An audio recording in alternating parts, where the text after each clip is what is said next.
boundary of trying to understand how science can explore the natural healing processes occurring in biological systems, and then how to utilize materials from biological sources, which we have a lot of in New Zealand, to facilitate healing and regeneration and well-being. And when I did my research on manuka honey, I found that the most kind of potent oxidative radical, the hydroxy radical, which in the literature shows that it's really bad, right? It's bad for your biology because it's damaging to proteins, it's damaging to lipids, it's damaging to carbohydrates, it's just damaging for everything. And that's what your biology is actually using to break the old cells down back into CO2 and water. So it has its right place at the right time to be used to clear the old cells from our bodies. And I think we've really just got it wrong. We haven't understood that those types of molecules are critical for the regeneration part. In our biology, you want your atoms to be energized in order for you to feel energy. If your atoms are not energized, then if they're not functioning in that way, then you will have very low energy in your body. And eating food is one way of getting energy. Light is another source of energy. We have an electromagnetic field within each and every atom, so that's able to hold light and be energized that way. And then there's this whole kind of hydrogen biology, unstable atom quantum system that's connected more to the water part of our bodies. And the coherent nature of that means, your whole body can then be brought back into alignment in terms of functioning optimally. And it's a very strange science because it's not solid metaphysics. It's to clean up and mitigate biological spills and things like that, or to detoxify environments. It's been used in the treatment of households after fires and things like that, to remove the toxins that are in the environment.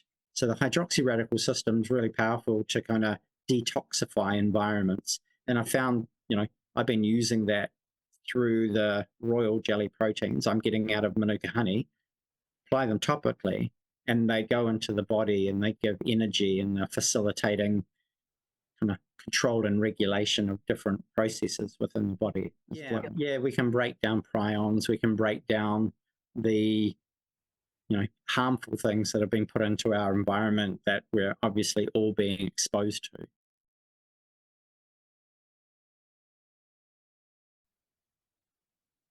Hello everyone, welcome back to Health Alliance Australia's podcast. Health Alliance Australia is the leading health advocacy organisation in Australia. We are dedicated to honouring bodily autonomy and well-informed health choices. My name is Jeannie Rose Andrew-Arthur and I'm your host today. Today we welcome Dr. Keryn Johnson. Our subject today is regenerative healing from the atomic level. Dr. Keryn Johnson is actually a regenerative medicine scientist. He's based in Wellington, New Zealand, and he is going to introduce us to this revolutionary topic that will assist us in healing. Dr. Keryn, welcome today, and I just ask you if you could just give a brief introduction about yourself. Yeah, thank you. My name is Keryn Johnson. I've got a PhD in biochemistry, a master's in molecular genetics, and a BSc double major plant and microbial sciences and biochemistry. So I've spent 10 years at university. I've got 4 degrees, and then I've got a kind of 18-year work history at a New Zealand government research organisation. It was first called IRL, Industrial Research Limited, and then Callaghan Innovation. So the kind of my science background is in biological sciences. I've spent a lot of time developing regenerative medicine technologies for New Zealand companies, and really worked at that boundary of trying to understand how science can explore the natural healing processes occurring in biological systems, and then how to utilize materials from biological sources, which we have a lot of in New Zealand, to facilitate healing and regeneration and well-being. And one of the things that I did while I was at Callaghan Innovation was to make or turn sheep stomach into an extracellular matrix scaffold for wound healing, breast reconstruction surgery, and hernia repair. So my kind of, I guess, skill set is to look at how things work in biology and then try to understand those natural processes in order to facilitate healing and regeneration that naturally occurs within each and every one of us. So I guess my approach really is to first try to understand without actually interfering. Because what we're really finding at that kind of boundary, biology knows what it's doing and it does it really well. And it's really, scientists don't know what they're doing, and they tend to end up causing harm, even though if there is a good intention there, sometimes still you get a bad outcome. So we're looking at intelligent design and a paradigm shift you were talking about before. Yeah.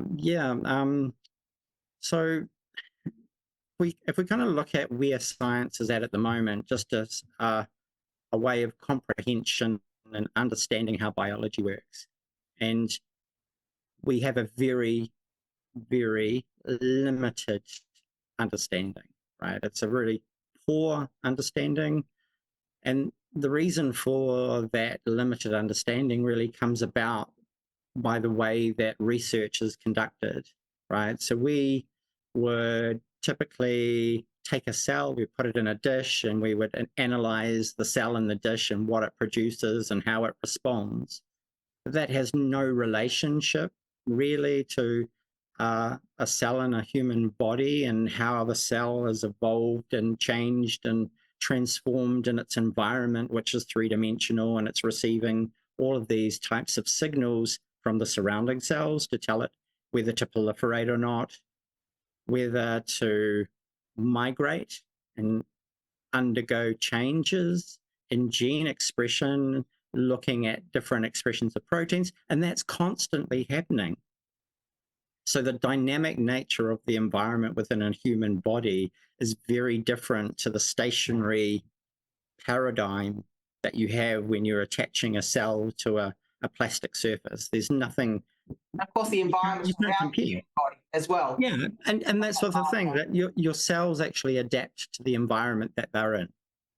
So they know where they are, and they're receiving signals not only from their local environment, but from the entire body, the entire being. It's receiving information in many different ways. In an electromagnetic biofield, biophoton way.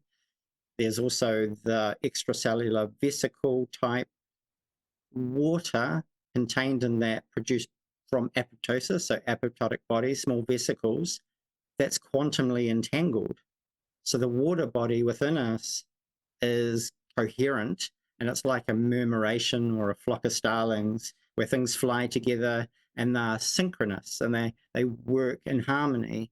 You don't get any of that kind of understanding at all when you look at a cell in a dish. Yeah. So we've kind of built a nuts and bolts type model in science, right? We've looked at, here's DNA. What's DNA made of? It's got those 4 base pairs. What are they made of? They've got carbon in them. And then, what's carbon got in it? Well, it's got, protons and neutrons and electrons. So we've kind of, in biology, we've kind of got stuck at that level of interpretation and understanding. It's a very kind of clunky nuts and bolts type framework. And what really needs to happen is we need to understand that biology is more than that.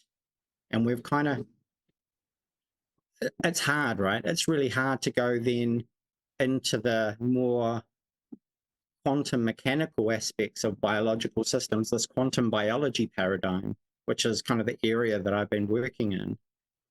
And it's not really able to kind of translate easily between, the idea of solid matter physics and the idea that the the universe we see as external and physical, which is a Newtonian perspective.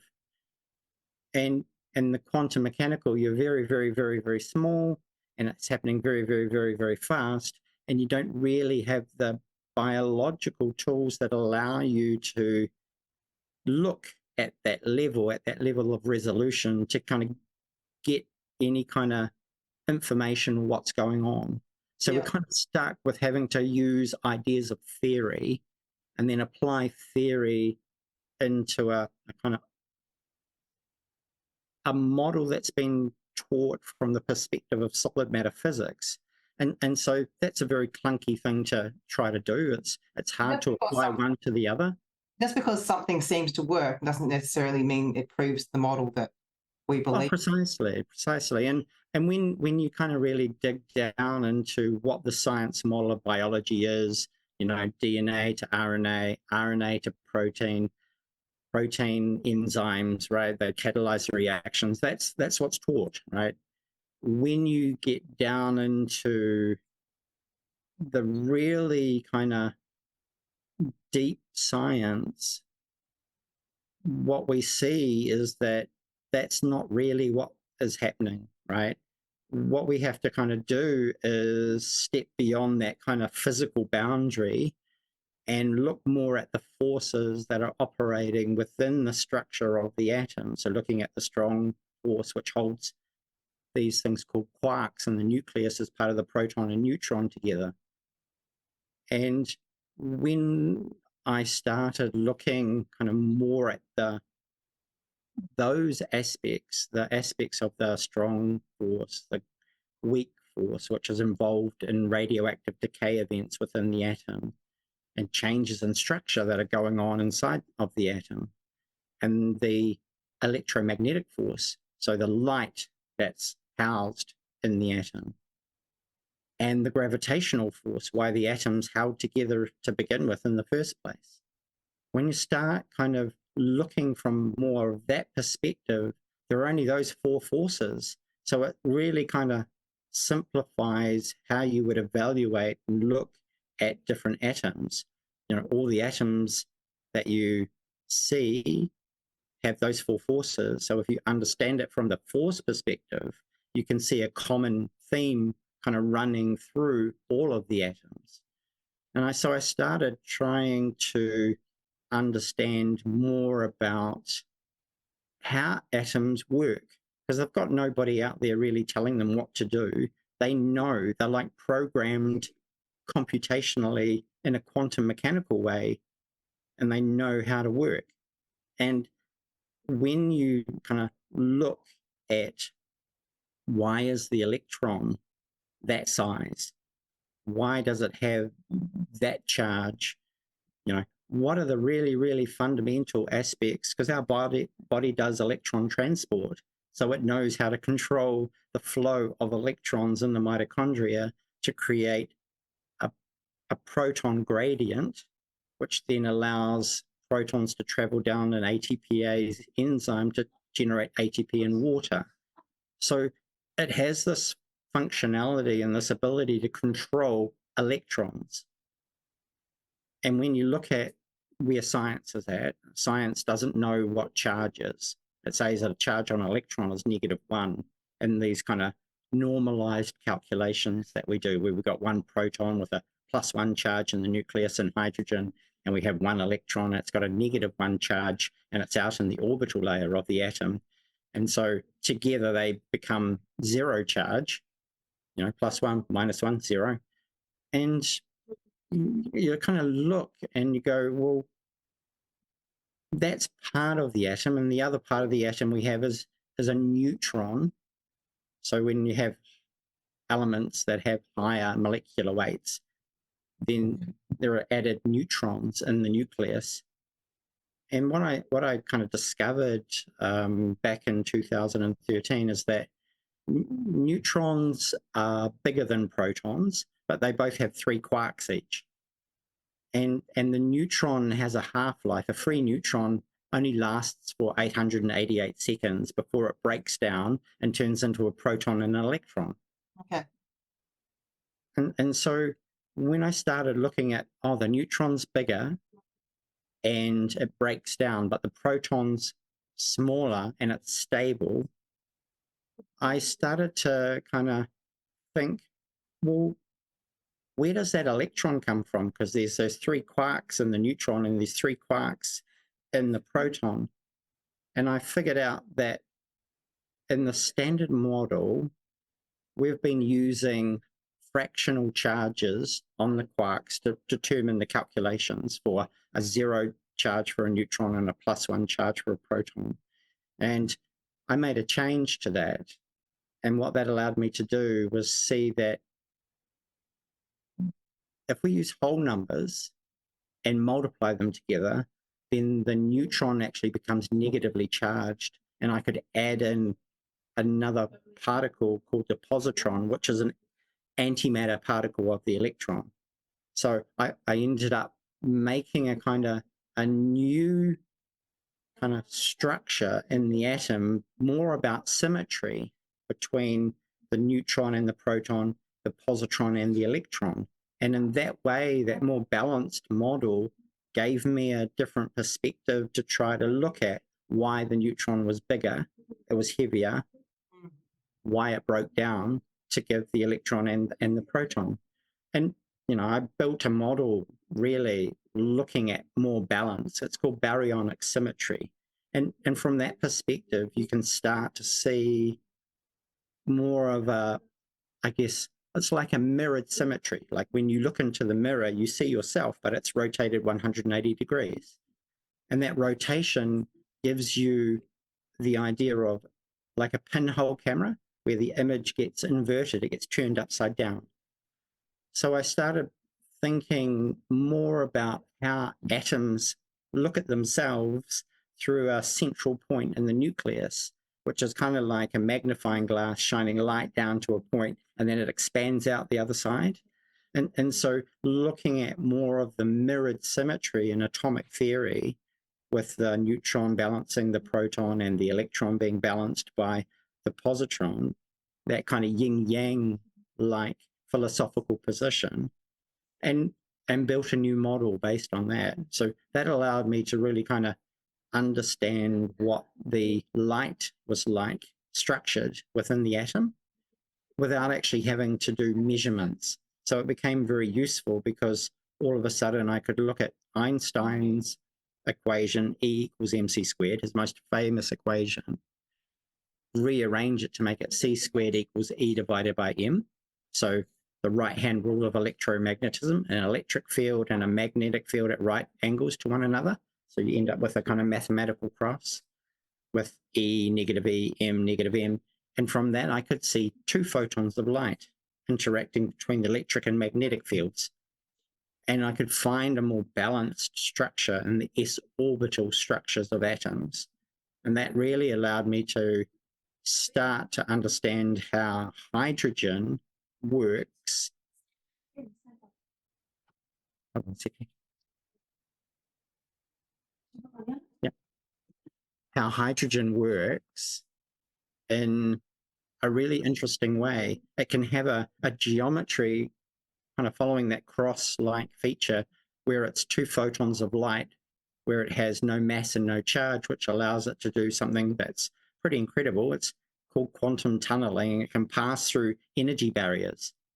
So I found a kind of structure where it was more Newtonian-like, where every action can have an equal and opposite reaction. And when it's in that frame of reference, it's like there's no mass and there's no charge. And if there's no mass and no charge, it doesn't feel in a magnetic barrier, so it can pass through walls unimpeded. And so all of a sudden it was like, oh, so hydrogen is this really magical element in the periodic table that can do some pretty phenomenal things. It can grow atoms from adding hydrogen into other atoms. So it makes all these unstable atoms. And that's connected to really how the mind is working. The mind's using hydrogen.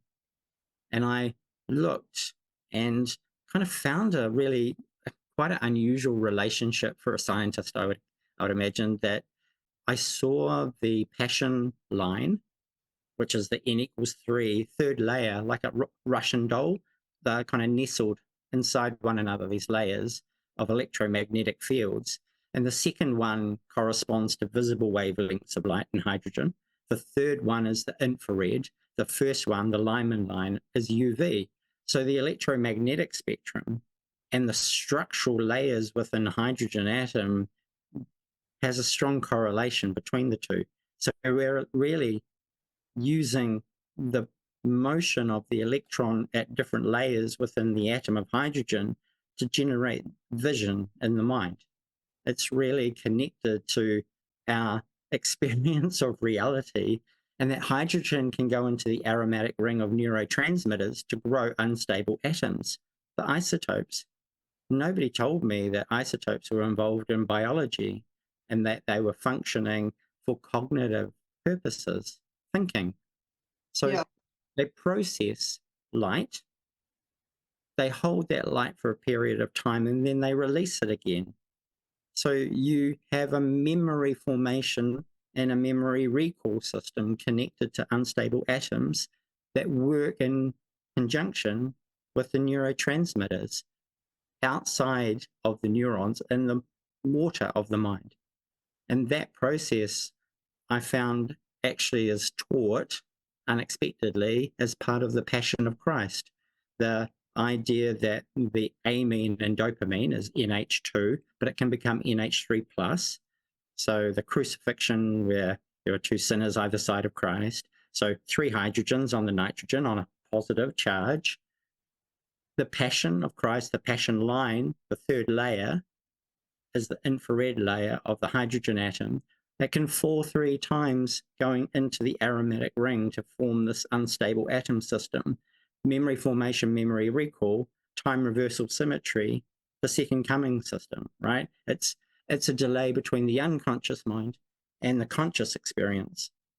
So we get the deja vu actually operating in this really strange and unusual physics that's happening in the unconscious part of our minds that's generating the light that we're seeing. So it's part of our memory formation, memory recall system that's using the proton, the hydrogen atom, in quantum tunneling. And the amount of energy that this material, when it builds up the atoms in the ring over a period of time, I was astounded. I was, completely flabbergasted when I had my spiritual experience in 2013. Literally, it was like 8 million electron volts of energy being released in 23 milliseconds. And it was like a transformational healing, instantaneous kind of remission of disease in my body. So that's what is actually functionally able to happen in a human. And, being a scientist, going up to church, going up to receive communion, and then having something happen that broke open one of these aromatic rings that was storing memory. So my mother committed suicide when I was 11. I hadn't dealt with that trauma, so that had kind of been suppressed and held down for a long time. And when the cork popped, it was like all this energy came out at once for the healing, but it pushed my vision through the visible wavelengths from N=2, that second layer of the Russian doll of hydrogen, down into the first layer, and I got to see the nucleus of the atom in 2 spheres of light either side, and the nucleus was about 2 meters in front of me as I was going up to receive communion. It was just like instantaneous kind of bang, and then all of these images kind of came through that decay system from the future back to the present moment. And it was just like this overwhelming, tears streaming, and I just didn't know what had happened. Science didn't prepare me for that in any way, shape, or form. None of my biochemistry, or I'd done that was in 2013. So a decade at university, 4 degrees, and then 13 years as a regenerative medicine scientist, and I had no comprehension whatsoever of the functional process that happened that released that trauma, or even where that light had been stored within that aromatic ring system of the neurotransmitters.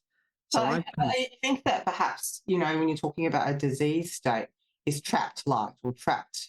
Yeah, it is. It is. I mean, when you're thinking about our relationship with light, I think I was reading or watching some of your things. It's about you're looking at a different paradigm of who we see ourselves as being light beings as opposed to physical beings with the same Yeah.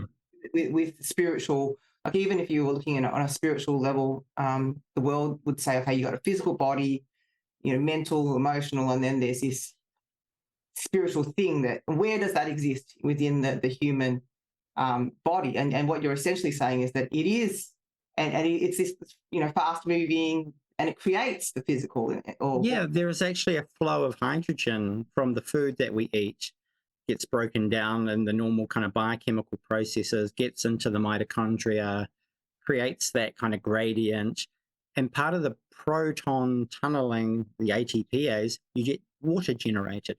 Now, that water has the hydrogen that is then used by the neurotransmitter amine system to put the hydrogen into the ring.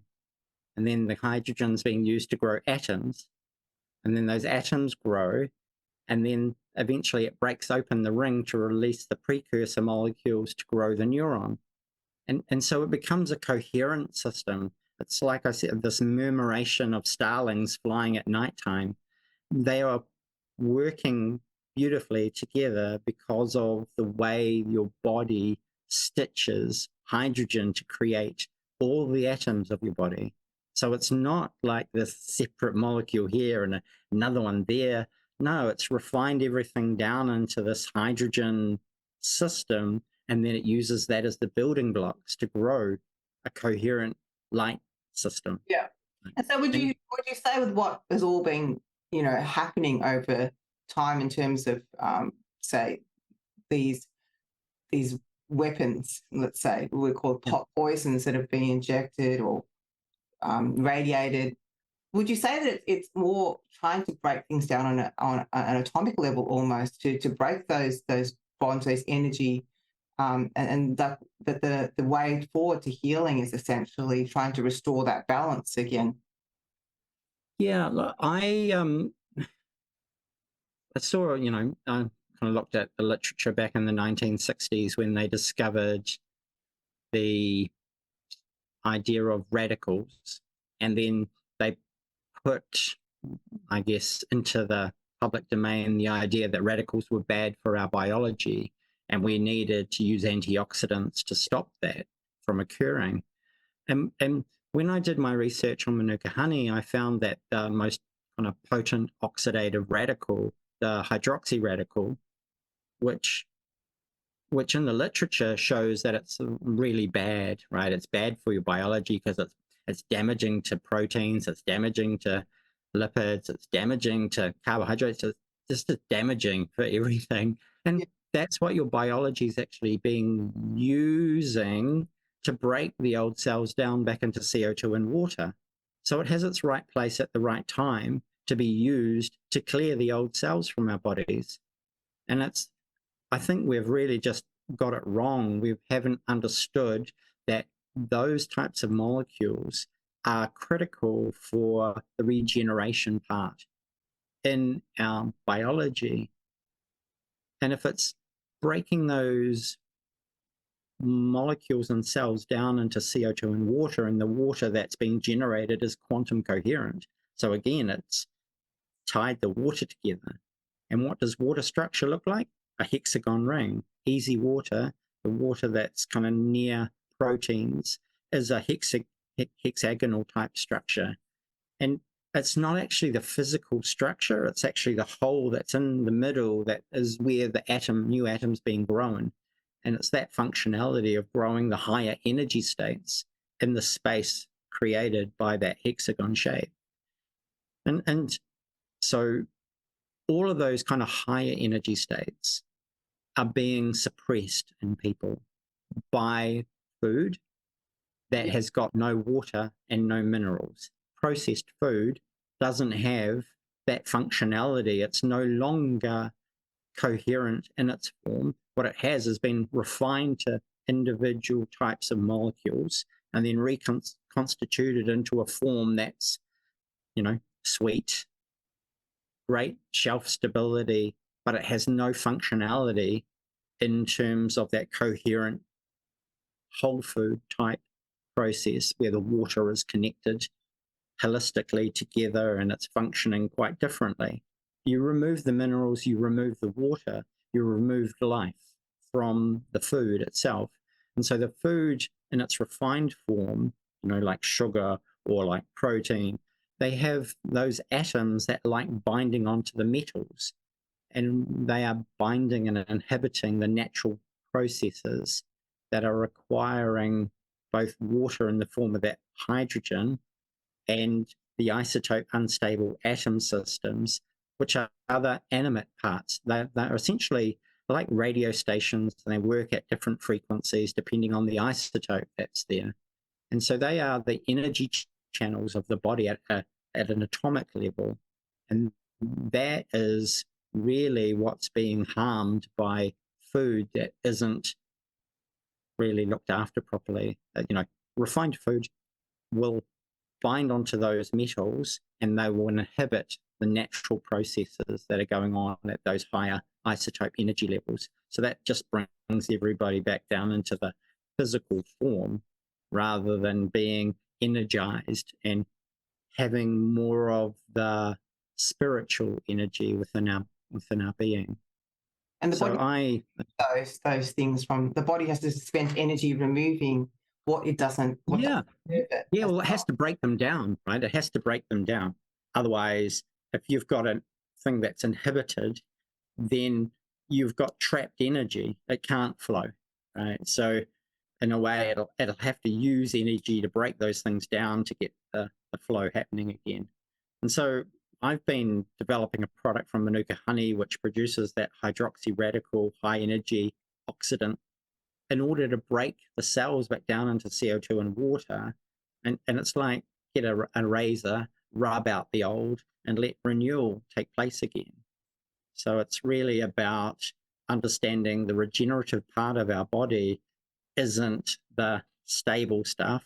It's more about the high energy, short-lived radical system that is actually facilitating the breakdown of the old in order to allow renewal and regeneration.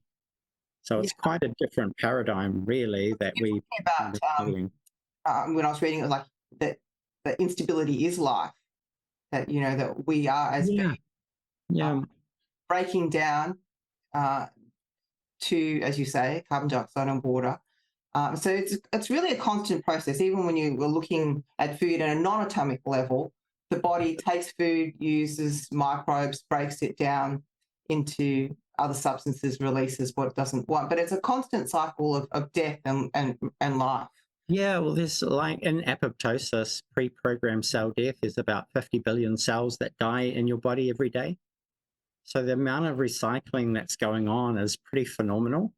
And that breakdown system requires the hydroxy radical.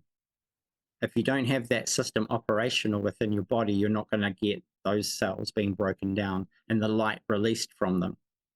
So our healing and regeneration is all mediated by a whole range of high energy systems. And when I started looking at the idea that what's going on in this ring system, putting the hydrogen in and growing the atoms in there, that's the atomic clock system of our bodies. So the reason why our bodies are able to do so many things without, you don't have to think about your heart beating, you don't have to think about blinking, you don't have to think about diaphragm and, all of those things. That's all automated through the isotope decay timings of those atoms being grown in the aromatic ring systems. So it's all the animate aspects of human beings that's in there. And there's over 3,000 different isotopes. And if you think about the complexity and the dynamic nature of that, it really is pretty phenomenal to think that really that's the way that our bodies are really working. And what we're seeing with the light that we're observing is actually something that is fundamentally in the past It's already happened, and it's like the outcome of what's happened is now observable, so that our conscious mind is able to then go, oh yeah, I like that outcome, I'll keep doing more of that. But it's really fundamental to kind of understand the physics of what's going on in you is actually happening at different times. And so the unstable atom timings are really important. They give you information about the future, right? So your body has this fight, flight, freeze response, and that's tied into how these atoms work at different timings. So there's a time of the electron, there's a time of another type of an electron, but it's bigger, called the muon, and that has a half-life of 2.2 e to the negative 6 seconds. And then there's another electron, which is even heavier still, called the tauon, and that has a half-life of 2.9 e to the negative 13 seconds. So there are like fundamentally temporal information that the future you is already processing in this atomic physics system that makes sure you get out of the way of harm. It's able to respond faster than the conscious mind. And So there's the body is physics. constantly filtering what it wants and what it doesn't want. Oh, totally. So, like, I'm thinking about, how often we've got this word detoxification. It's really quite big these days. Everyone's into this detox. But essentially, what you're saying is because there's a balance between, entropy and regeneration. If we become so obsessed by detoxification and the body is not regenerating, then what you have is an imbalance that will actually lead to death. Yeah, you can go too far, right? So it's about how do you adapt your biology to facilitate healing and regeneration and longevity, healthy longevity. And when I looked at, this hydrogen system and the teachings and that kind of biblical story, it showed me that the physical body, the one that is taught in science, the nuts and bolts and the standard model, we're taught that we are carbon-based beings. We're taught that, carbon plays this central role in biochemistry, and we ignore hydrogen altogether, right? Other than to say that, oh yeah, there's a proton gradient, a hydrogen gradient in the mitochondria that's involved in the formation of ATP. We don't look at the water side of things. We've ignored that. We haven't understood the functionality of water within our body, and the mind is 80% water, right? We're predominantly hydrogen. And when you start looking at the hydrogen and the process of quantum tunneling to create unstable atoms, and then the useful properties of those unstable atoms in terms of energy, in terms of healing and regeneration, in terms of a way of communicating at time frames that are way different, right? So our conscious mind is slow. We're very easily fooled when watching the TV. Individual frames played one after the other at a particular rate shows us moving pictures. And in reality, if you are able to perceive fast enough, they are stationary images.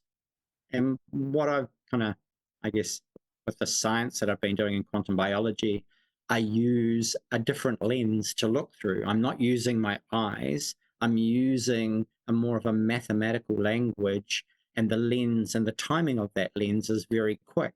So when I use that mathematical language to look at things, everything's stationary. It's like a Polaroid image and nothing moves. And that kind of allows me to look at relationships that are going on. And I've found that really the animate living aspects of our being, the formation of soul and the healing of that hydroxy radical system, which really looks like to me as a Holy Spirit aspect that is being kind of talked about. That has a half-life of a nanosecond, so a billionth of a second, kind of fits in between those two electron timings, the muon one and the tauon one. So it's able to kind of receive energy from the environment and determine whether or not we need to do something because we're in harm's way or in danger, and respond quickly, even before cognition has taken place.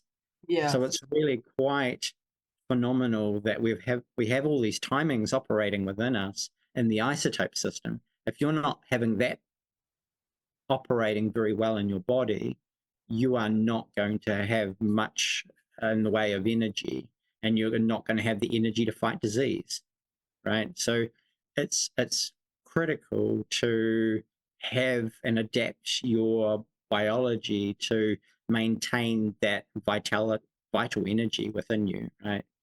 And what I've found is that I've got a technology that I've made from manuka honey that's a royal jelly proteins isolated, and it's got atoms growing in these rings that do the same physics. And I've been using that topically since probably 2013. So I've got 10 years now. And yeah, it gives vitality. It assists in healing. It helps me modulate my immune system.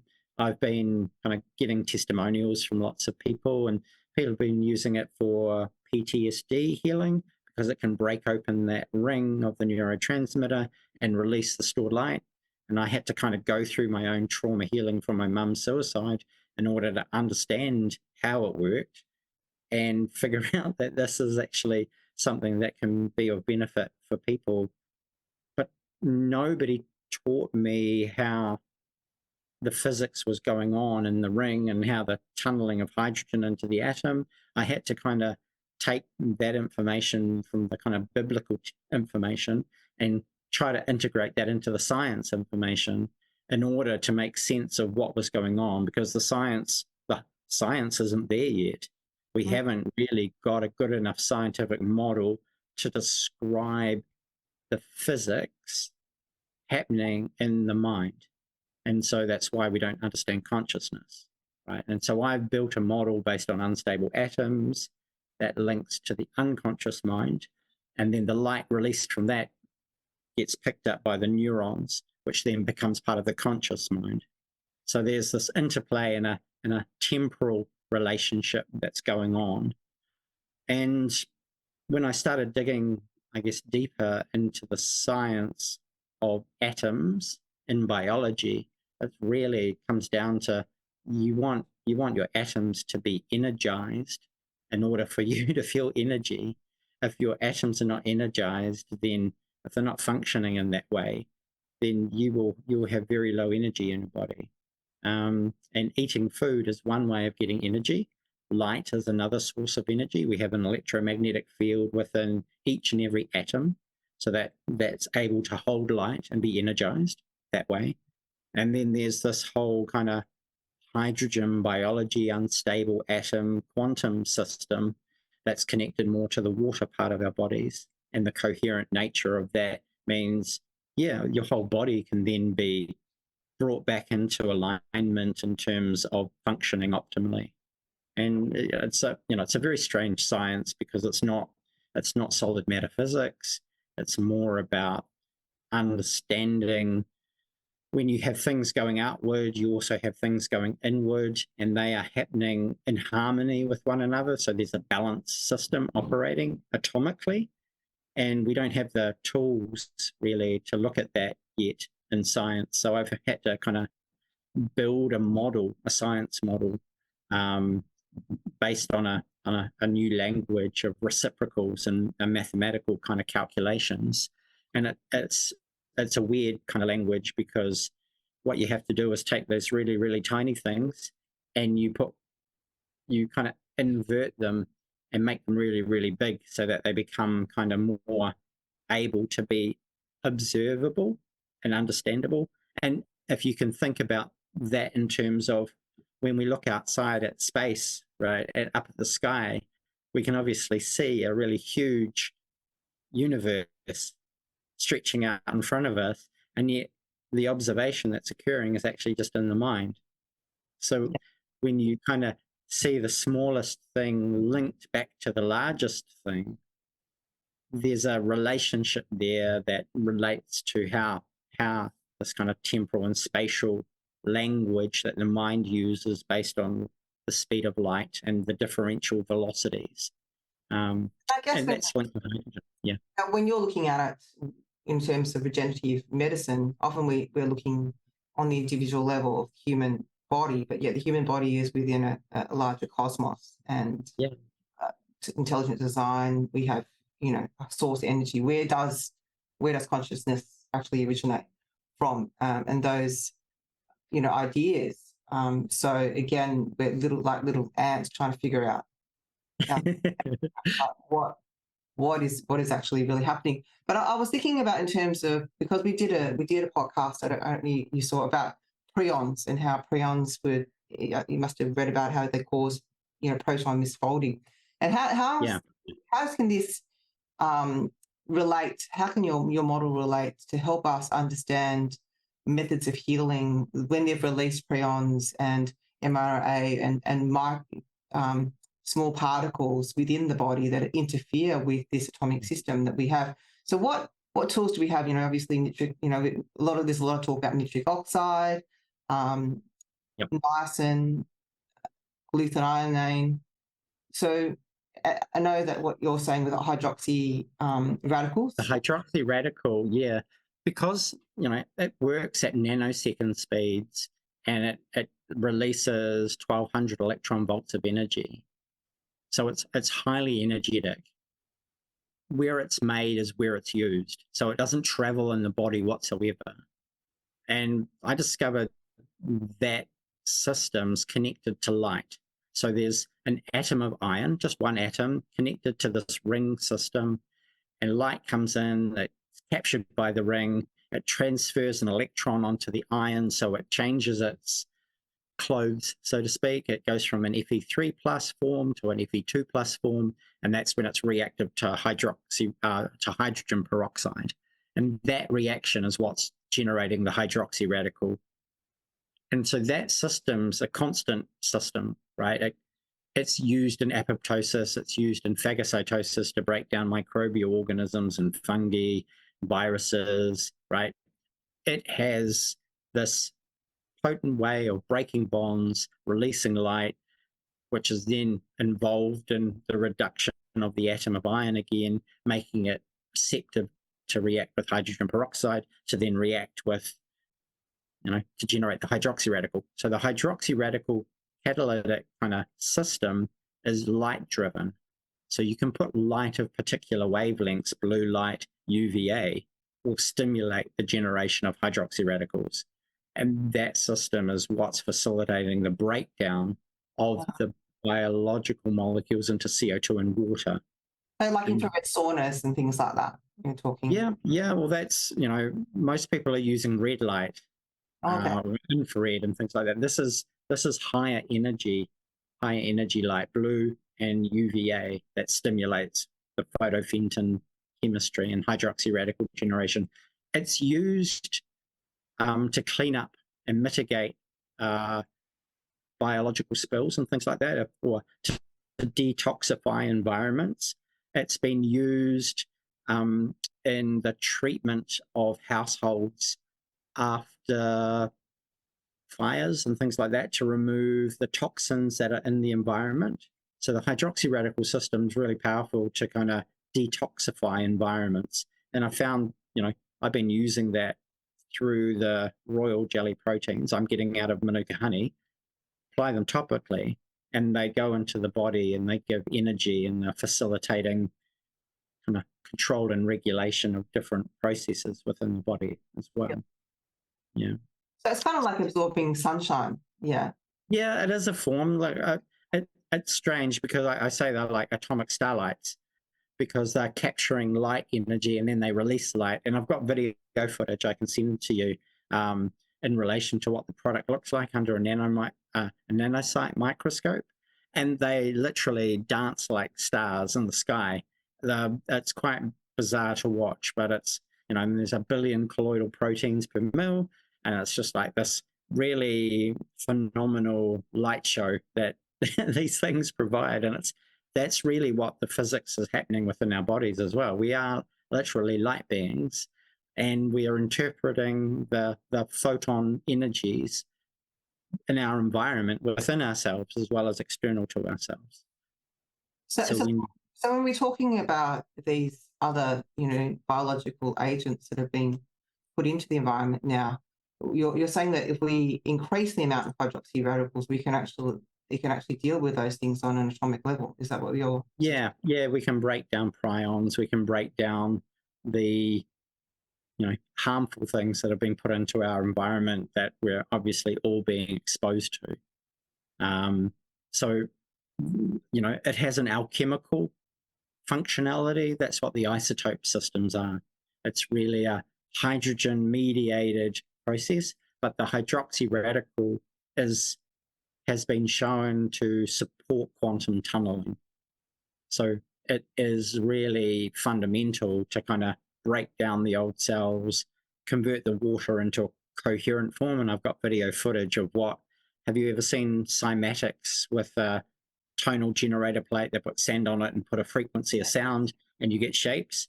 Well, this technology, rather than using sound, it uses light, and it changes the shape of water based on the light that you put into it.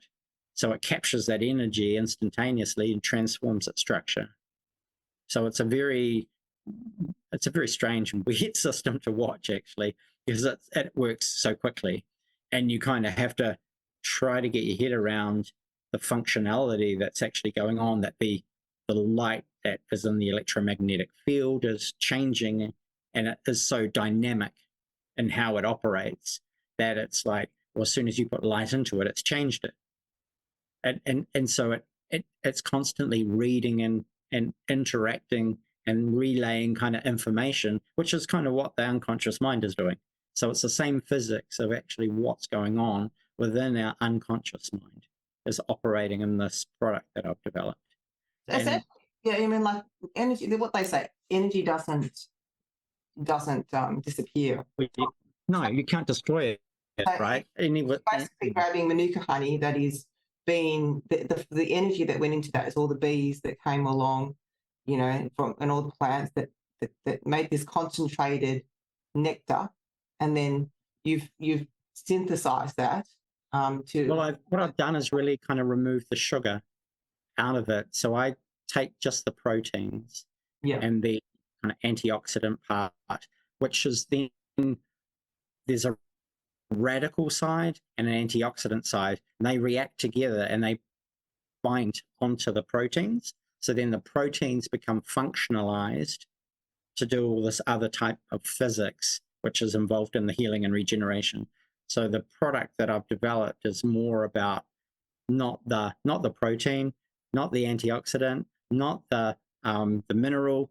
It's how they dynamically work together to do this kind of physics and chemistry to give energy in the product. So it's quite a dynamic, energized product that I've had people use it for pain relief. I've got quite a few reviews on my website, and people are applying it topically. I've had a person heal a wound overnight. It's just kind of quite weird and kind of quite miraculous and the risk of interesting. A risk of using your product is pretty minimal, considering it's made from a natural source. And yeah, well, that's the thing, right? It's to work for somebody or not going to work for someone. Like obviously we assume that it's going to work, but everyone has different biology, and you never know what the tipping point is for them in terms of healing, and whether they need to support their immune systems with other things. And what would be also interesting for you to say, what else do you support your immune system with? Because obviously we just don't use this one product. I mean, like no. I guess I was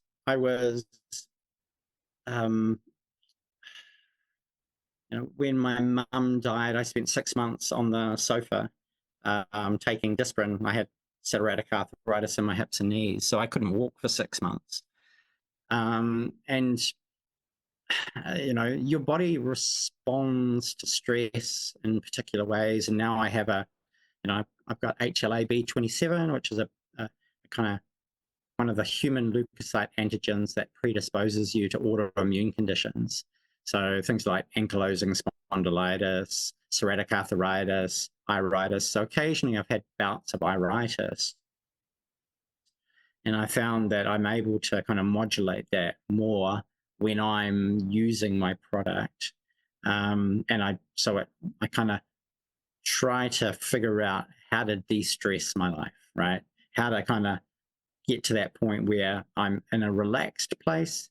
And once you're kind of eating good food and you're growing food yourself and you're interacting with nature daily, then all of those kind of things, and you're having exercise and, you surround yourself with people that you love, you're really at a different level in terms of where your mind's at, where your heart's at. And, it's not just a rush, rush, rush all the time. It's more relaxing, learning to kind of be more in tune with yourself, right? So when you're kind of in that kind of intuitive understanding of yourself and what you need when you need it, then it's a whole lot easier, really. So I typically, I'm not taking any supplements. I will, try to get outside and do some gardening and spend time doing the kind of research that I'm doing in my own time. Got 5 children, a wife, and all those kind of family commitments as well. And parts of my own personal kind of healing journey, having to deal with that trauma from mum's suicide and all those years ago, and then the experience, and that was not accepted at all in the scientific community. That's seen as craziness, and that's kind of parked to the side, and you can kind of go and we don't really want to talk about that. Whereas my kind of scientific desire really was to figure out what happened, why it happened, and when it happened, to then use that as a basis to understand the physics of the mind and how the mind works. So it really kind of gave me a different perspective and a different insight into how light is being generated within the mind, why we see dreams at night with our eyes closed. The isotope physics decay hadron jet system is giving us the photons in dreams. So it really became quite more aligned with an intuitive understanding of biology at a very deep philosophical level, rather than stuck using a test tube in a petri dish and kind of testing out there and looking at the solid matter physics, nuts and bolts thing, and thinking that that was the appropriate thing. So as my kind of knowledge and understanding changed, my physiology changed as well. And that's kind of also made me feel more, I guess, connected to a different type of energy within my body because of the use of the product as well over a prolonged period of time. So it wasn't really about one thing. It's a real kind of shift in comprehension and understanding through the experience that I had. And I guess you could say, like this sense of, why me? But it is every great scientific or huge jump in human understanding of the world is seen as crazy in the first. Oh, totally. Yeah. I mean, you could quite easily have just put it aside and just gone on with your life, It would have been a lot easier to kind of just carry on working for Callaghan Innovation, not resign, not take out my income protection, not walk that path that I chose to walk. But for me, that was my authenticity. That was my integrity. I was kind of hold on to that no matter what. Yeah. Staying true to why did you have this experience in terms of, that this has been a gift, I guess. I mean, well, it's karmic. It's very karmic. Of the world, and I mean, my own journey. I developed heart failure as a result of pregnancy in 2011. I recovered, went on to have a baby at 43, and had this whole experience of healing from heart failure, and again from having COVID, and then healing from heart failure again. And it's like, oh, okay, why me? What if, what, of course, you can hold all of that knowledge to yourself, but it's almost like you can't, because as you say, you're energetic beings. If you were to hold it within yourself, it actually essentially stifles your own Yeah, growth. it does. You kind of lose your creative mojo, so to speak.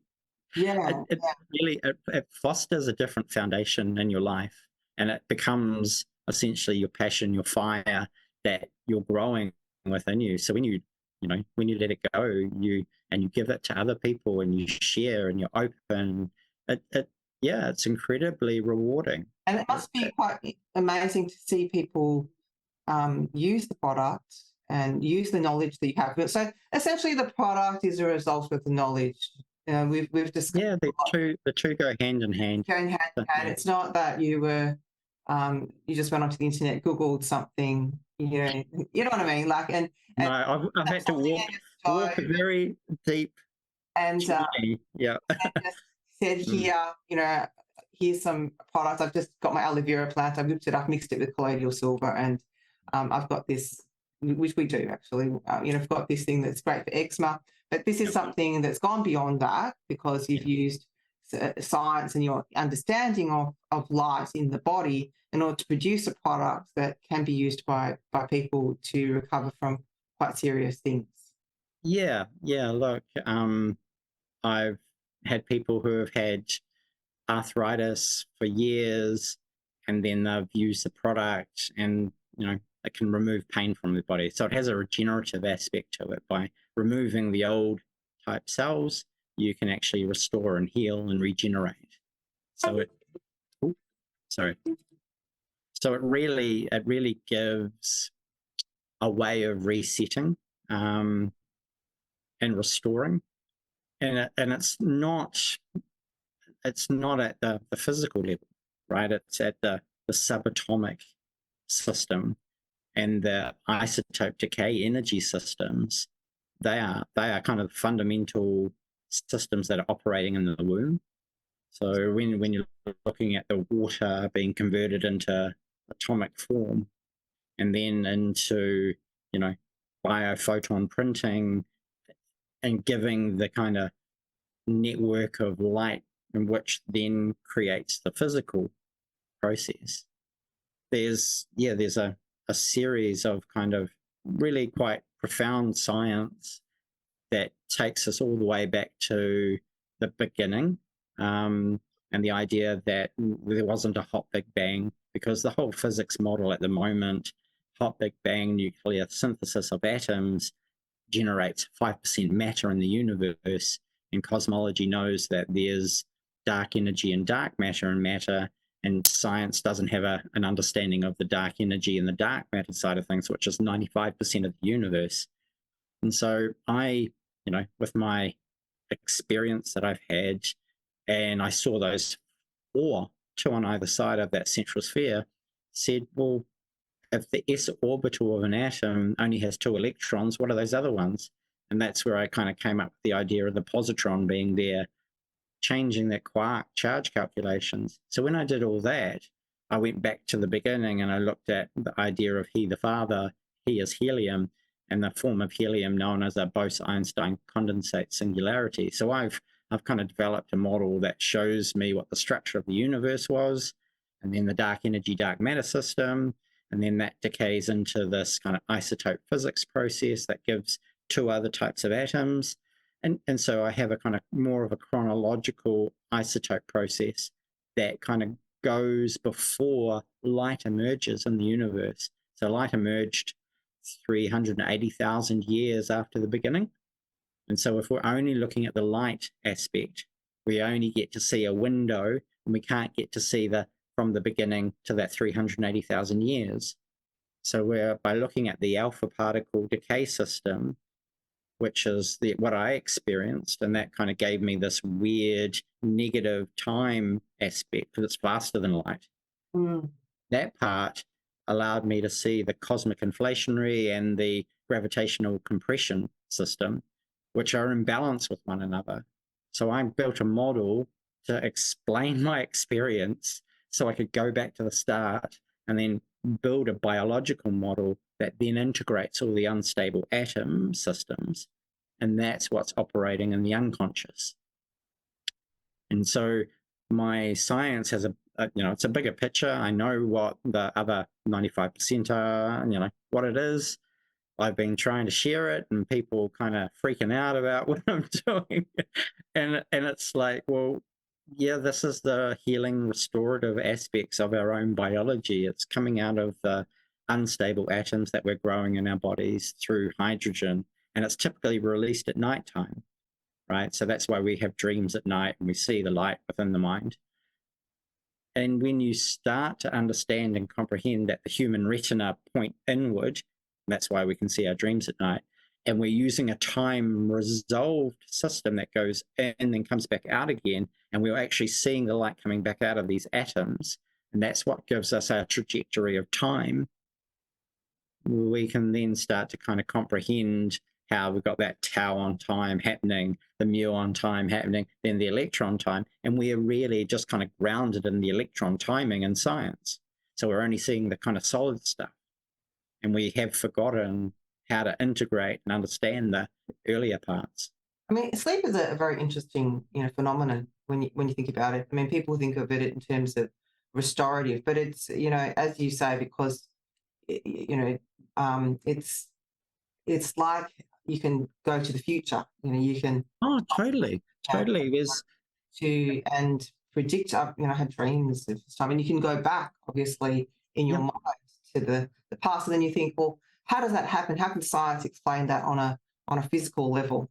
You can't. And so a lot of what is actually happening in the world today is everything in the media, social media, is trying to explain things to people, and we're all guilty of it. We want to sort of root ourselves in some sort of physical understanding of how things work. But there are things that are simply just unknown that you are just given, and then you just have to accept at face value that is the absolute truth. And like for me, years ago, I was just given that childbirth should be easy and painless. It was just given to me, this knowledge.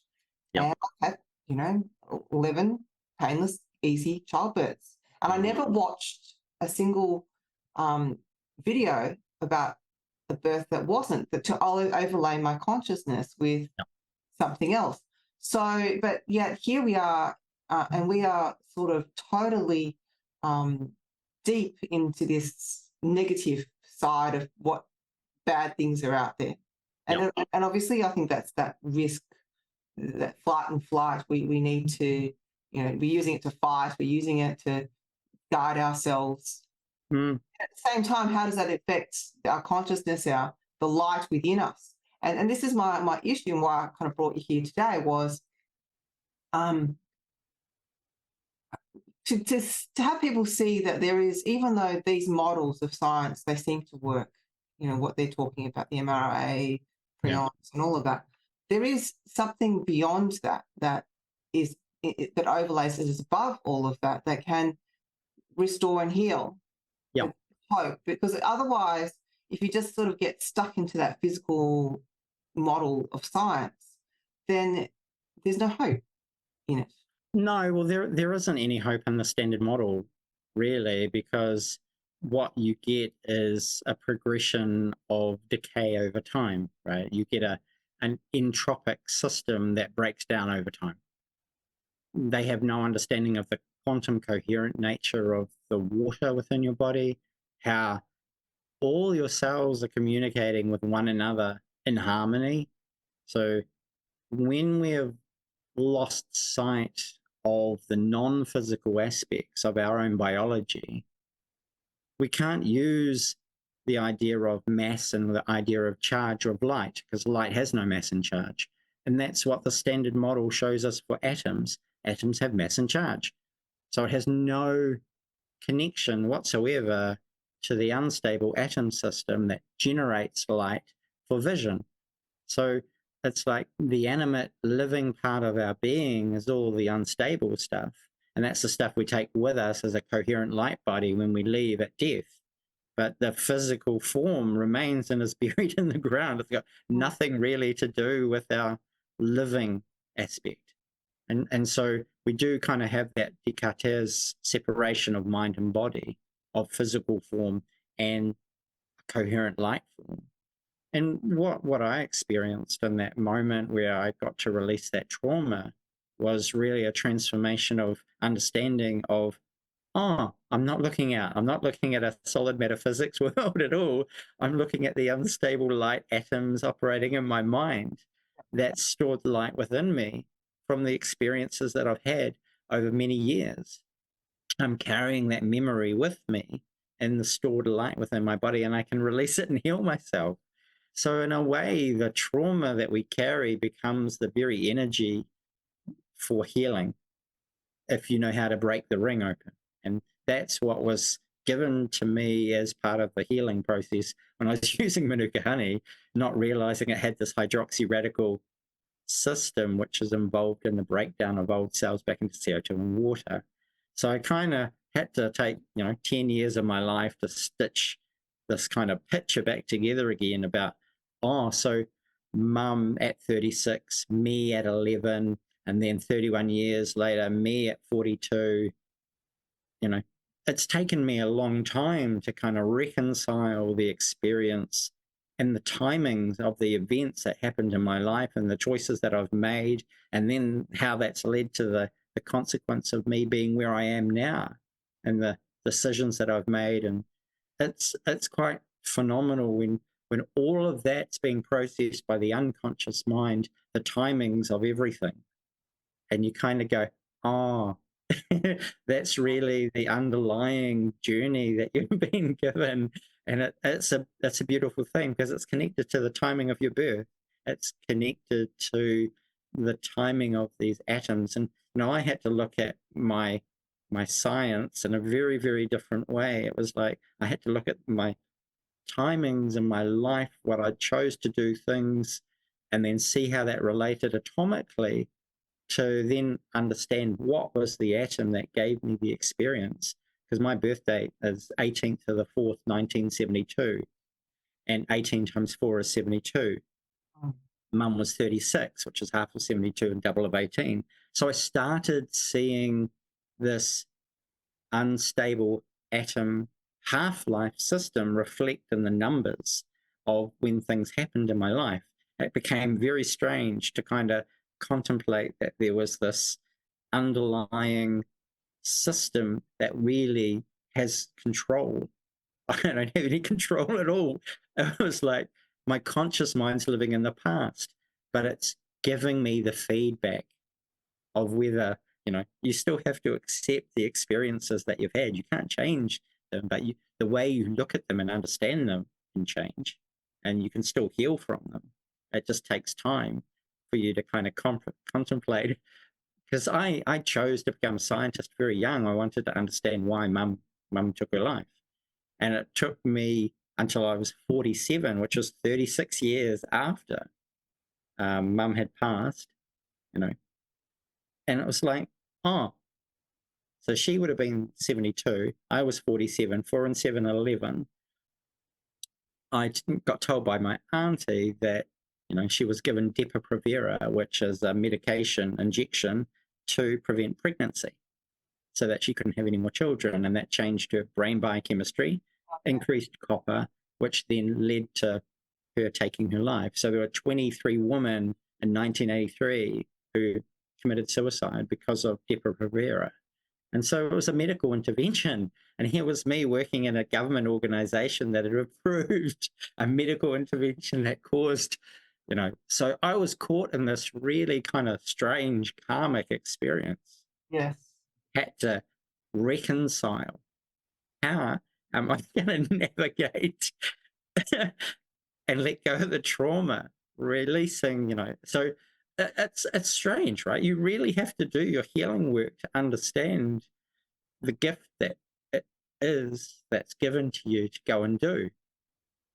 And when you kind of in that record and you find the needle in the slot and you're flowing in that path, it becomes very, very easy, very open, and your decisions are very, very, free to make. So that, going back and forth, there's this sort of idea of this cycle of life, and I've sort of experienced that too. That in my husband's family, I think it was about 33 years prior to me getting heart failure. Within the family, they lost a baby, they lost an uncle, and lost a grandparent. And a similar situation was evolving within 2011. The loss of a baby, almost lost it myself, and loss of a grandfather. But I kind of broke that cycle because I didn't die, and then I brought I brought the baby back through another pregnancy. But it's interesting that are these really, our where is the source of light? And I think this comes down to when we think of the concept of light and fiber optics. Fiber optics are a way to hold data in light, right? Yeah. So essentially, we being light beings can be seen essentially as data or energy or information. Yeah, well, we are holding all of the information that we've had in all the experiences of our life in our physical in a light light being. Yeah. body. And what I'm seeing is that there is these dark entities that are trying to steal our light, to harvest out from a sort of a non-scientific or maybe a spiritual understanding of it, that they're actually, like, if you, and I've seen your videos with the sparks of light in the manuka, that let's pretend, or let's say that is life, that is energetic, and I'll put a video of it later for the audience, that if that can be stolen, then there's no more life. That this is what these entities are trying to steal for themselves.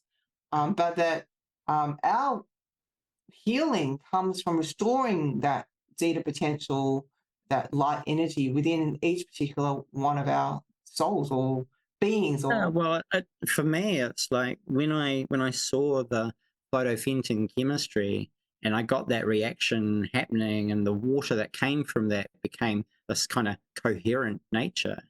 When I shone the UVA light on it, and it went from this clear liquid into this dark liquid instantaneously, and then I took the light away and I put it back to white light, and it released it all.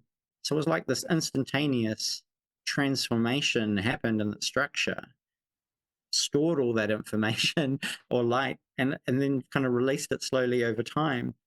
And it was like, well, is that how our soul is kind of created, through this process involving hydrogen? And so the kind of Holy Spirit side of things is that hydroxy radical, and then the hydrogen was really a manifestation of Christ, and that amine NH3 plus. And I found this kind of connection, this bridge between the spiritual healing that I had at church as I went up and received communion, and this kind of scientific language that I know because of 4 degrees and 18 years as a regenerative medicine scientist, and looking for an answer to my own personal experience, and finding one by comparative analysis between the two kind of languages. And so, I found that actually this is actually happening in everybody. If you don't have that system operating within yourself, then I guess you will seek out others who are bearing more light potentially. But it is our natural healing and regeneration system, which connects us to source energy, creator, however you want to see and understand. So all of a sudden, it's like the vine metaphor. If you're not kind of connected to that source of energy within you, then you will wither from the vine. So it's like that path of hydrogen in our biology, and we've been taught the carbon path. We haven't been taught the hydrogen path. And when I looked at the scientific standard model of atoms and that theory of the proton, the neutron, and the electron, not with any of the positrons there, what you get for a carbon is a 6 protons, 6 neutrons, 6 electrons. So it's an indoctrination system of materialism, right? Indoctrination into the external physical, thinking that you have no power, you've kind of succumb to this external matrix, so to speak. But really, it's all happening within you. And when you've kind of restored that missing piece of the puzzle within your own biology and you learn to understand that, then you see the flow of balance operating through hydrogen in your biology. And it's just like this river of energy that flows through.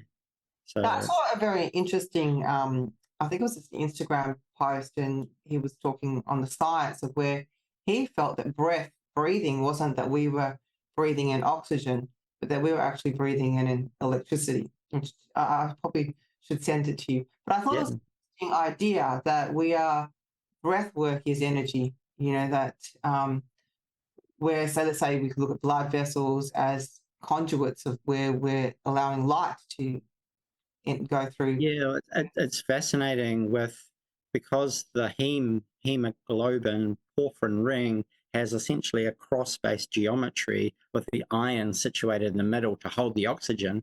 It's red, and the mitochondria absorb red light. So it doesn't have to diffuse light. It's not a physical thing diffusing. It's like there's a channel or a frequency radio station that utilizes the wavelengths of red light to transmit the oxygen to the mitochondria. So it's when you really look at how much space is available within the structure of the atom, compared to the size of the nucleus and where the electron is, there's so much space in there. It's like this empty space for light to travel through. Yes. So the channels of the electromagnetic field within the structure of the atom is where the biophoton communication system is operating. It's like when it's not outside, right? It's this inside channel. And so that's why that layering between the UV on this side, the visible in here, and then the infrared over that side of the electromagnetic spectrum provides context for the hydrogen structure and the layering of that atom. So it really is important to really comprehend the fields of energy in the atoms.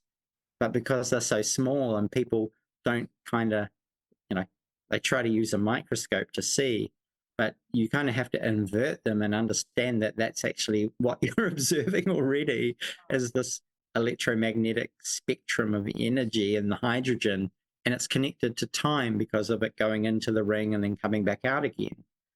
And it's such a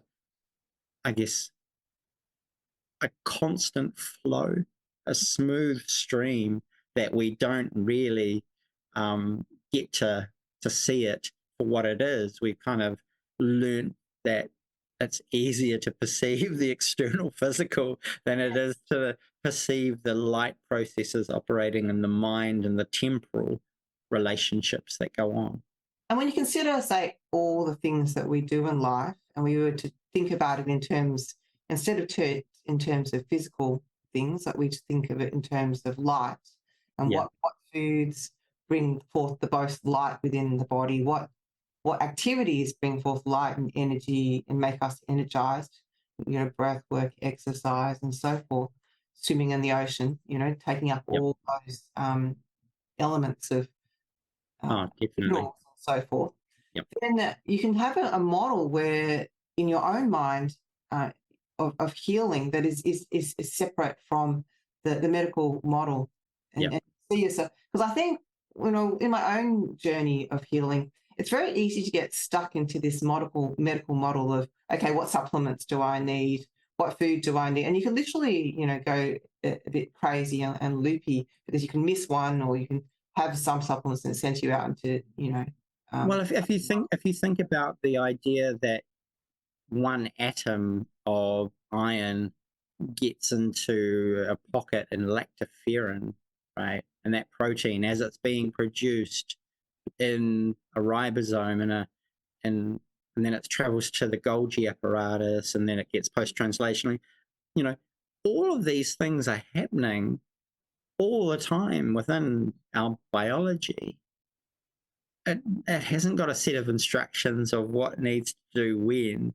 It's like, it's so remarkable, right? It's so fantastic that our minds can't comprehend But what do you think about, this whole, a lot of people when they get sick, right? Yeah. They tend to have well, obviously there's optimum iron, but they tend to totally drop out on iron. And you're saying that, the iron holds the nucleus of the cell together. So what is going on here that people are not able to hold iron within their cells? Do you think in terms of this model of light? Yeah, look, if they are not undergoing apoptotic breakdown of the old cells, then they've not got that quantum coherent communication going on. If they haven't got that going on, then you get cell independence. And cellular independence really is a way of the cells to behave themselves abnormally. So what they would do is they won't respond to their neighbor in an appropriate way. So when a cell comes up and contacts another cell, it will have contact inhibition. It won't undergo a proliferation. But if it is not communicating because it's not having that quantum coherent water communication so that one knows what the other's doing, then it will proliferate away and it can go down that path of cancer formation potentially. Yeah. So what I'm seeing is that it's not about the nuts and bolts, right? It's not about the physical aspects of the biology, because they are so far down the river, they're essentially at the ocean. You kind of have to get back up to the mountain where the clean water is coming out in order to understand that you've got this helium boson stone condensate, dark energy, dark matter system, new atom formation. That comes into isotope physics, then into light, then into physical form. There's this whole conduit of energy levels. When you get down here, the energy is so low. That's what pharmaceutical drugs are, essentially, right? They are material things that will bind to a receptor to cause inhibition. So they're trying to stop one thing, and then it's like water. It just goes round the rock, right? It finds a different path of energy to go. So they're trying to stop, put a rock here, and get the flow to go somewhere else. So what we really need to do is start at the top again. But if all these things are kind of stable and stuck here, you're just going to get flowing going in all sorts of directions and not where it really should be. So if you carry on that metaphor, they're trying to dam and hold it all back. Whereas really I'm about, well, I'd rather be destroy the stuff that's old and damaged, put it back into the idea of CO2 and water and flood the whole, wash it all back out to sea so that things can then start back again. Yeah, because it's really like symptoms, because people often relate, symptoms of inflammation to be negative. Of course, if there's too much inflammation for the body to handle, that can be a negative thing. But that, let's say, a runny nose, coughing, and all these things are often seen as bad, right? But when we're actually saying, let it all flow out, don't try to hold it back. Let the dead cells flow out in order to rebirth, to give life to the new. And when you think about that, I did an interview a few days ago, and it was actually very interesting. You'll have to watch it. It was about releasing stress through trembling. And this is and actually it was quite profound, because I thought about this sort of fits that people have, and we will think of it medically as a very negative thing. How can we stop that fit? Or even nowadays, people don't seem to know how to deal with fevers. They don't understand that a fever is a process where the body is trying to restore balance and get, heal. So they'll try the fever, right? So this guy was talking about how he restored his health in 3 weeks with what doctors couldn't restore in 12 months, using this very, very simple method, and you'll have to watch the video, but that it was through allowing trembling or fits, shaking, and how to activate that within the body. Now, it was, I was thinking about this in terms of febrile convulsions, and often, kids will go to hospital with a febrile convulsions, and the doctors will try everything they can to stop it. but essentially that child is releasing trauma from Yeah. them. Most of the time, that child is perfectly fine afterwards. And it's probably the interventions that are often causing the problems in the first place. Like, you can imagine something happens, like a convulsion or, instead of allowing the body to get back into Yeah, they're trying to restrain it and moving, contain it. and they Yeah. just kind of stop it, put a dam on it, and then it seems to be fine for a little bit. Of course, it's not, because it's not allowing that release, that atrophic release. Yeah, it's fascinating with the whole fever side of things. There are fundamental kind of differences in the heat stability of our proteins compared to, microorganisms. And so our proteins tend to be more heat stable, and that's a way of the body trying to reduce the proliferation rate of microorganisms, so that then they kind of go into a bacteriostatic form, and it gives a chance for the immune system to kind of do its thing. So yeah, it's fascinating to kind of think a lot of our interventions are focused on the materialistic physical form. And I've come in with a very different perspective and gone, let's look at because if you look at obesity and you look at the mass of a proton compared to the mass of the electron, all the energy is really in the nucleus of the atom, and that's where the weight of the mass is, right? 99% of it. So if you're going on a diet, you really want to be able to think yourself lean, in a sense, use the physics of the neutrons and the protons and the isotope decay systems to release the energy to then have less weight, right? Less mass. So it's a very different way of looking at things, because you're having to go down to the fundamental physics of what mass actually is, where it resides, rather than looking at, people in an intervention by, preventing eating this class of food or that class of food. And it's like, well, what your body's trying to do is get energy. It craves energy. You're not giving yourself the right type of energy. And that's why you want to keep eating. So if you give the person this high energy physics food topically, all of a sudden they're not hungry anymore. The body's not craving energy because it's not getting it at a level that it needs it at. So it's like you kind of have to go up the energy ladder to give people the right kind of functional physics energy source in their body. And if they're not thinking because they've not had the right food to begin with, and they've had all that kind of unstable atom physics dampened because of the eating processed food, and they're not going to have the cognitive processes operating using hydrogen properly, that's not going to be working. So they're not going to be utilizing the isotope decay system energies, which you get from the cognitive part of the mind. And so there's all this kind of cognitive decline and Alzheimer's and dementia and all of that, leading to people utilizing just this very low form of energy in the form of, protein, lipid, and carbohydrate, giving ATP through that biochemistry. And like I said, that's not really you. You are the unstable atom system, and you kind of want to feed more of that into your body. And once you've given your body enough energy, it knows what to do with it. It just distributes it where it needs it to do the healing it wants. So it's a lot of the time it's getting out of the way. A powerful understanding in terms of energetically how you're feeling. Where is your energy going?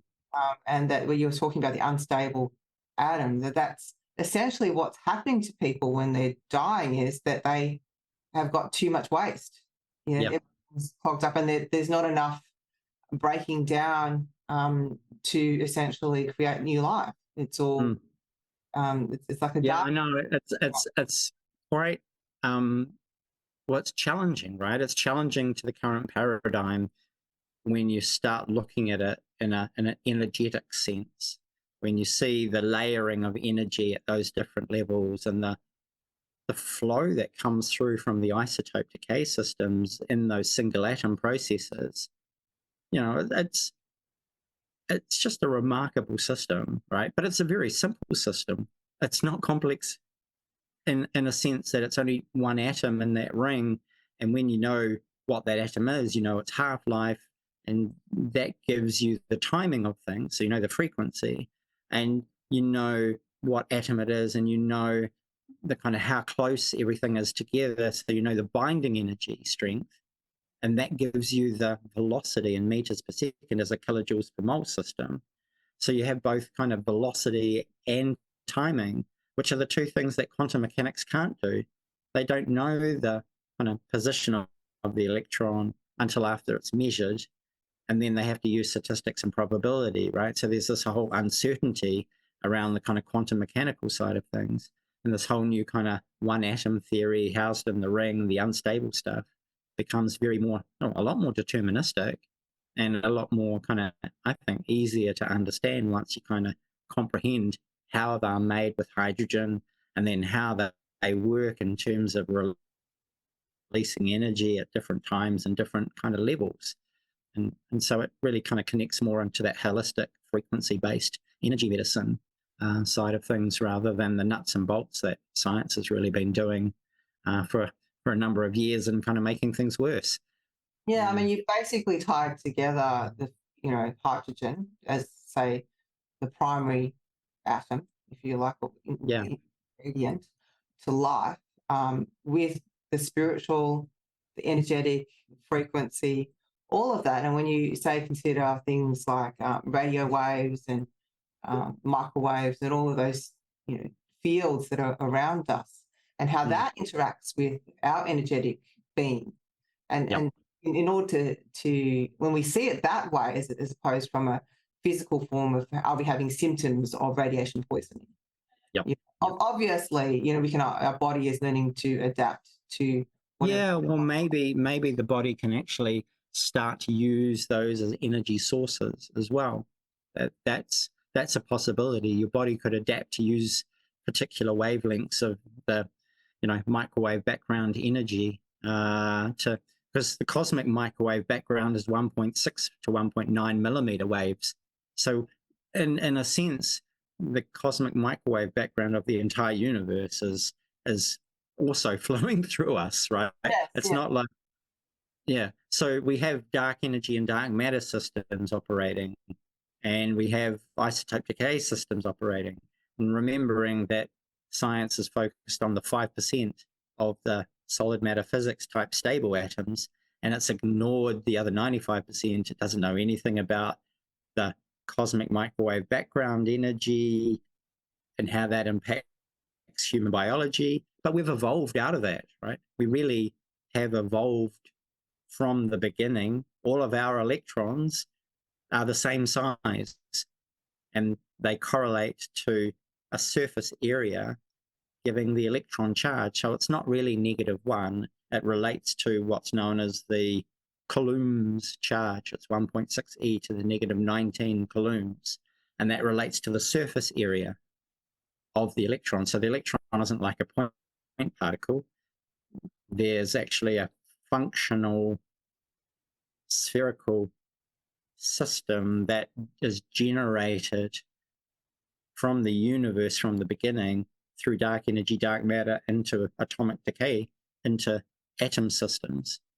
And so all of that's also happening within our biology. We haven't really even touched on like what is source love, right? And then the whole love, fear. And I'm thinking when you're talking about we can absorb this microwave energy and assimilate into us being a positive thing. I've actually thought about that too. But what's stopping us from doing all of that is because of these messaging of fear, right? We have totally. Your mind has been put into that fearful state, and it becomes a belief, right? If you are believing that, then that really is putting a block into the flow of energy. So your beliefs and what you think function to prune or grow aspects of the mind, right? So that hydrogen system and the flow of that hydrogen into the ring to grow the atoms, the opening up of that ring and making the precursor molecules. And I found that that system is happening in pollen germination in manuka honey. And that is involved in fertilization. So the hydroxy radical is really involved in death and life at those 2 points. It's involved in the transmutation of death to life. So it really is the Holy Spirit, right? The giver of life. And when you kind of using that in your body and you see that, that is putting everything back into place, in the right place, tying everything back together again. So it's a beautiful system that operates within our biology for regeneration and healing. Because and even though some things were designed to harm us, it doesn't mean that they will harm us. No, not at all. It really comes down to, if you've got enough of this type of high energy physics going on in your body, you kind of become a little bit more bulletproof, right? Because you're smashing anything that comes into you and you break it down into CO2 and water. So it becomes light, essentially, that there is no... You'll use it. You'll use it for an energy source within your biology. If you don't have that going on, then that organism can then grow and replicate within you, right? So it kind of comes down to, you have to strengthen your innate immune system through this kind of functionality of the hydroxy radical and the isotope systems. That's really where our vitality is. It's not in the mitochondrial system at all. It's not an ATP. ATP is a form of high energy phosphate, which is used to make DNA, used to phosphorylate proteins and signal transduction cascades. So it's not really, when you go, so outside of the cell, there's all this high energy radical stuff. And then beyond that, there's this hydrogen, isotope, decay, energy, light stuff. So it's almost like this evolutionary path where you get down into the cell and it's like the lowest form of energy in the nucleus, and the hydrogen bound between two, chains of DNA in a double helix. That's the stable place. You're going right down to the very basic fundamental building blocks, as opposed to when we're looking at medicine and other, even naturopathic modalities. They're looking at several, bases above that very core fundamental building block.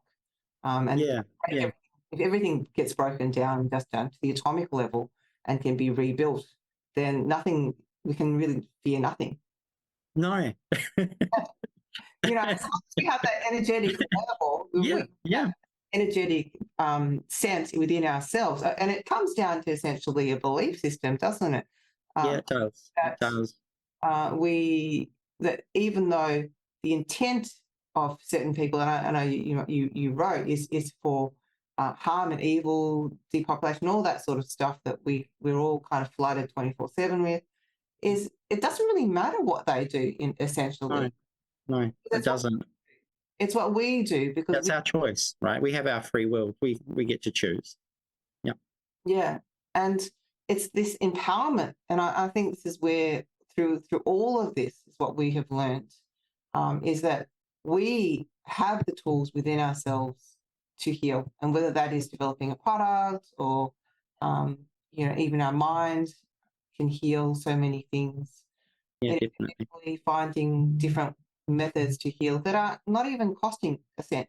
No. Well, that's the thing, right? Sunshine don't cost any money at all, and nor does finding people of high energy to share your energy with, and that uplifts you. And ultimately, what is there to fear when, as you say, energy itself transforms? It's the physical body that may die, but energy doesn't. And I guess I've had 4 near-death experiences, so I can talk from experience that there is nothing to fear.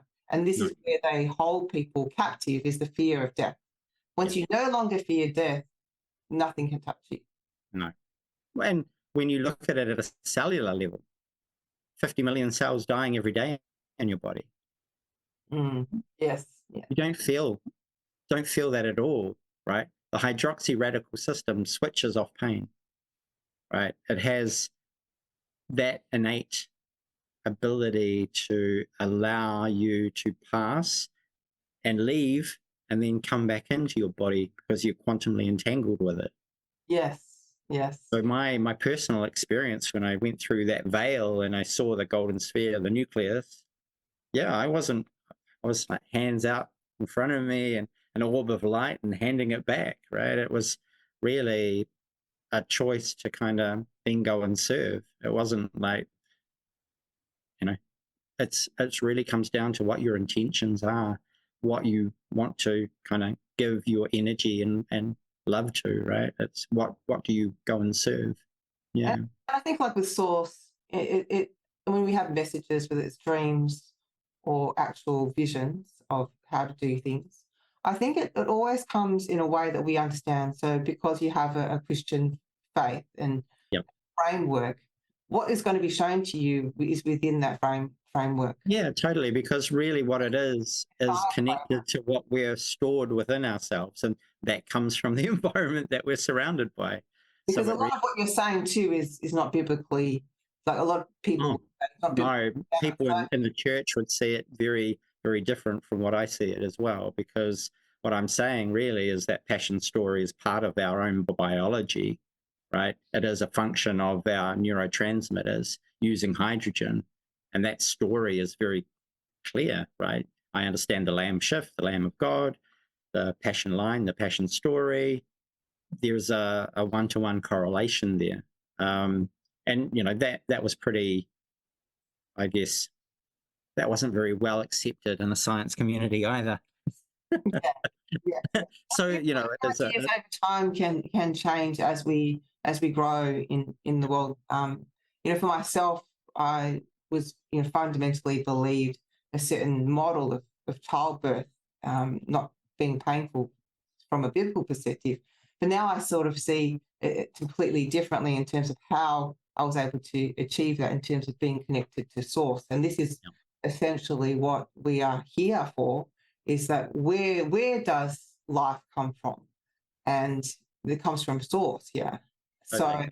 So when we're talking about this particular zeta potential energy decay, this is essentially source energy running through us, and we are simply allowing that flow to go through and getting rid of any impediments, and essentially all this sharing of knowledge is really powerful in a way that because we need each other as humans. I think, you know, we're not just these entities that are in our own little worlds, right? And sometimes it can feel that way. We have our little, you know, our own little world, but I feel as though this whole time is being a bringing together of people, because we actually need each other, and we function as a whole. And whether you want to, you know, liken that to the whole body of Christ idea, or, you know, Yeah, well, I see that it's definitely got people to realize how important one another are to each other, and in a time when it's like these kind of forces larger than an individual kind of at work trying to, as you say, do us harm. When we understand that, yeah, we have this power within us to hold, you know, ourselves in our own integrity and have that connection to source, connection to creator. And, you know, we are literally all come from one. It's like the science shows that. The science shows the process that's involved in. It's not unknown anymore. It's really got to the point of, well, here's a science model that proves the existence of what the structure of the universe looked like at the beginning of time, and the process of alpha particle inflation, and then the gravitational implosion. So we really have a science model which has kind of come from the ideas of this one atom ring system.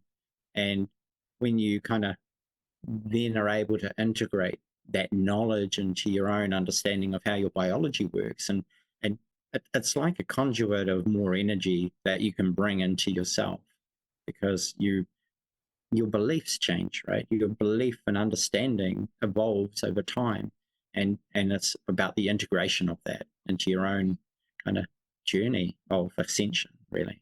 Yes, which I think it's very interesting, because I've met a lot of people on this journey, and we all seem to be on the same path, even though we've had different experiences to get here. So I'm going to close up today, unless you have something else to No, that's fantastic.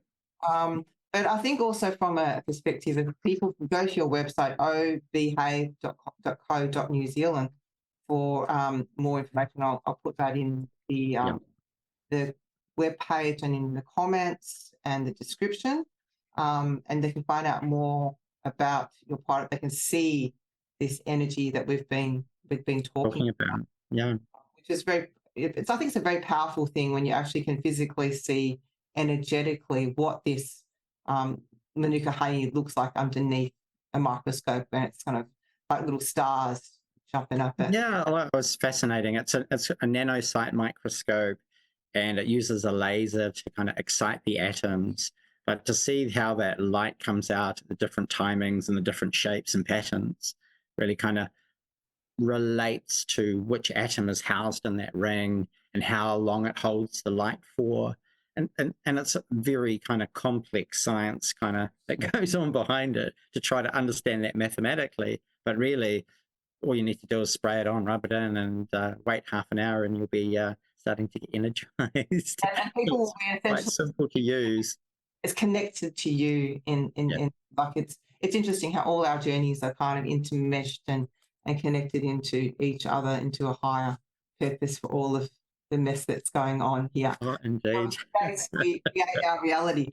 So anyway, if everyone, thank you very much for coming today.